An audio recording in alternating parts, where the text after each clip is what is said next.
Hello friends, welcome to my channel. അപ്പോൾ ഞാൻ ഇന്ന് വന്നേക്കുന്നത് 2 ചട്നിയുടെ റെസിപ്പിയുമായിട്ടാണ്. Red coconut chutney, white coconut chutney. ഇത് നമുക്ക് ദോശയുടെ കൂടെ ഇഡ്ഡലിയുടെ കൂടെയൊക്കെ നല്ലൊരു കോമ്പിനേഷനാണ്. അപ്പോൾ നമുക്കിത് എങ്ങനെ ഉണ്ടാക്കുന്നതെന്ന് നോക്കിയാലോ. ആദ്യം നമുക്ക് നമ്മുടെ വൈറ്റ് ചട്നി തയ്യാറാക്കാം. അതിനുവേണ്ടി ഞാൻ 1 കപ്പ് തേങ്ങ എടുത്തിട്ടുണ്ട്.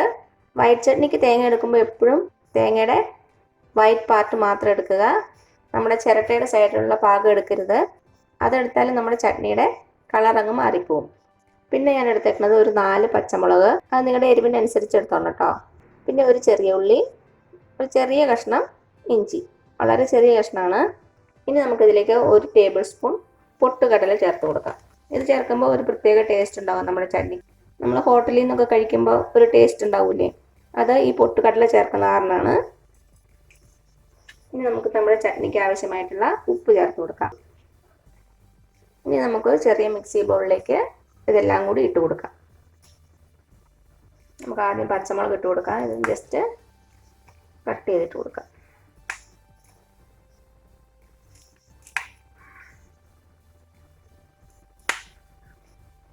ഇഞ്ചി അതുപോലെ ചെറുതായിട്ടൊന്ന് കട്ട് ചെയ്യുക.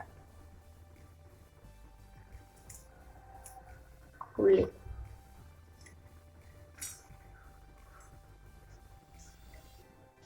നമുക്കിതിലേക്ക് ഇനി കുറച്ച് വെള്ളം ഒഴിച്ച് കൊടുക്കാം. ഒത്തിരി വെള്ളം ഒഴിക്കണ്ട. ഇനി നമുക്ക് നന്നായിട്ടൊന്ന് അരച്ചെടുക്കാം. ഇതാ നമ്മുടെ ചട്നി നന്നായിട്ട് അരച്ചെടുത്തു.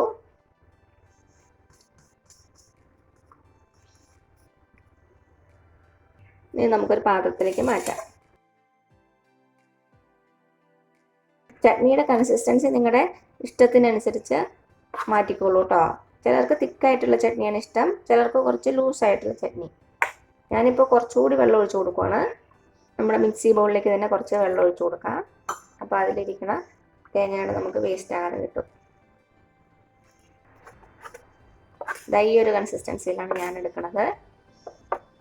അപ്പോൾ ഇതിവിടെ ഇരിക്കട്ടെ. ഇനി നമുക്ക് റെഡ് കളറിലുള്ള തേങ്ങാ ചട്നി ഉണ്ടാക്കാം. അപ്പം നമ്മുടെ ചുമന്ന കളറിലുള്ള കോക്കനട്ട് ചട്നി ഉണ്ടാക്കാൻ വേണ്ടി ഞാൻ 1 കപ്പ് തേങ്ങയാണ് എടുത്തേക്കണത്. അതേപോലെ തന്നെ ഒരു ചെറിയ ഉള്ളി, ഒരു ചെറിയ കഷ്ണം ഇഞ്ചി, പിന്നെ വേണ്ടത് 2-3 കറിവേപ്പില. ഇനി ഞാൻ ഇതിലേക്ക് ചേർത്ത് കൊടുക്കുന്നത് 1 ടീസ്പൂൺ പൊട്ടുകടലയാണ്. ഇതില്ലെങ്കിൽ ചേർക്കണ്ട കേട്ടോ, ഓപ്ഷനിലാണ്. പക്ഷേ ഇത് ചേർക്കുമ്പോൾ ഒരു പ്രത്യേക ടേസ്റ്റ് ഉണ്ടാവും. നിങ്ങൾക്ക് ഇതില്ലെങ്കിൽ ചേർക്കണ്ട. 1 ടീസ്പൂൺ പൊട്ടുകടല. ഇനി നമുക്കിതിലേക്ക് ഒരു 1/2 ടീസ്പൂൺ മുളക് പൊടി ചേർത്ത് കൊടുക്കാം. ആവശ്യത്തിനുള്ള ഉപ്പും കൂടെ ചേർത്ത് കൊടുക്കാം. നമുക്കൊരു മിക്സി ബൗളിലേക്ക് നമ്മുടെ തേങ്ങ ചേർത്ത് കൊടുക്കാം. നമ്മുടെ ഇഞ്ചി ഒന്ന് ചെറുതായിട്ട് കട്ട് ചെയ്തിട്ട് കൊടുക്കാം. നമ്മുടെ ചെറിയ ഉള്ളി, ആവശ്യത്തിനുള്ള വെള്ളം ഒഴിച്ച് കൊടുക്കാം.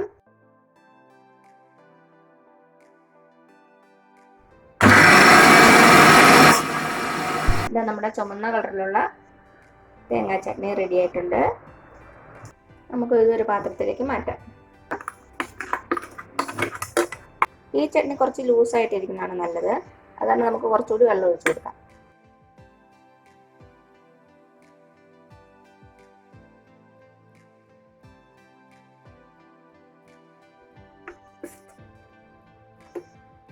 ഉപ്പൊന്ന് ചെക്ക് ചെയ്ത് നോക്കുക, കുറവാണെങ്കിൽ ചേർത്ത് കൊടുക്കാം. ഇനി ഇതിലേക്കൊന്ന് വറുത്തിടണം, അത് ചെയ്യാം. അപ്പം എന്താ, ഞാനൊരു ചീനച്ചട്ടി വെച്ചിട്ടുണ്ട്. നമുക്കതിലേക്ക് എണ്ണ ഒഴിച്ച് കൊടുക്കാം. ഞാനിവിടെ വെളിച്ചെണ്ണയാണ് യൂസ് ചെയ്യുന്നത്. ഇപ്പം നമ്മുടെ എണ്ണ ചൂടായിട്ടുണ്ട്. ഇതിലേക്ക് നമുക്ക് 1 ടീസ്പൂൺ കടുക് ഇട്ട് കൊടുക്കാം.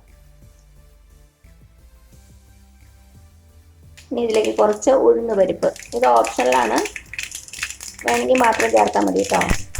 ഇത് ചേർക്കുമ്പോൾ ഒരു പ്രത്യേക ടേസ്റ്റ് ഉണ്ടാവും. 2 വറ്റൽമുളക്, കുറച്ച് കറിവേപ്പില. തീ ഓഫ് ചെയ്യാം. ഇനി നമുക്ക് നമ്മുടെ ചട്നിയിലേക്ക് ഒഴിച്ചു കൊടുക്കാം. വൈറ്റ് ചട്നിയിൽ നമുക്ക് ചട്നി ചൂടാക്കേണ്ട ആവശ്യമില്ല. ഇതിങ്ങനെ നമ്മുടെ ചട്നിയിലേക്ക് ഒഴിച്ചു കൊടുത്താൽ മതി. ഇത് നമ്മുടെ ചട്നിയിലേക്ക് ഇട്ട് കൊടുക്കാം. ഇനി അടുത്ത ചട്നി കടുക് വറുക്കാൻ വേണ്ടി അതേ സെയിം ചീനച്ചട്ടി തന്നെ വെച്ചിട്ടുണ്ട്. അതിലേക്ക് നമുക്ക് എണ്ണ ഒഴിച്ചു കൊടുക്കാം. വെളിച്ചെണ്ണയാണ് യൂസ് ചെയ്യണത്. ഈ ചട്നിക്ക് കുറച്ച് അധികം എണ്ണ ഒഴിച്ചോളൂ കേട്ടോ, അപ്പോൾ തന്നെ ടേസ്റ്റ് ഉണ്ടാവുള്ളൂ.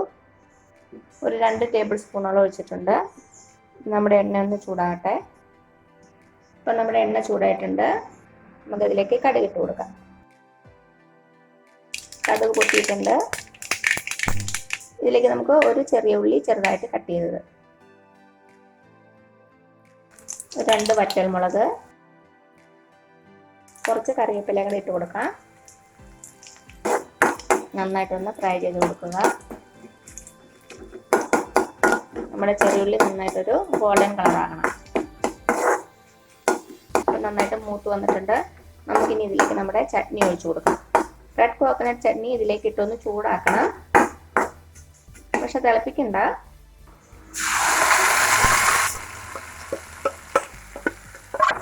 നന്നായിട്ടൊന്ന് മിക്സ് ചെയ്ത് കൊടുക്കുക.